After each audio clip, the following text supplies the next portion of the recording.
Hello বন্ধুরা, তো আমি অনেক দিন পর আবার একটা ভিডিও নিয়ে চলে আসলাম।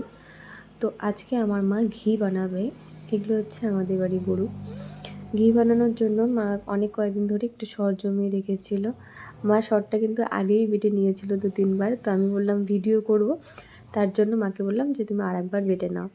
তো এটা একটুখানি বেটে তারপর এটাকে ঠান্ডা জলে ধুয়ে নিতে হবে, কারণ নর্মাল জলে ধুলে এটা জমে থাকবে না। ছোটোবেলা থেকে আমি এইভাবেই আর কি ঘি খাই আমরা সবাই বাড়িতে, কারণ বাজারের ঘি আমাদের কমই খাওয়া হয়। কড়াইটা ভালো করে গরম করে সরটা দিয়ে দিল মা।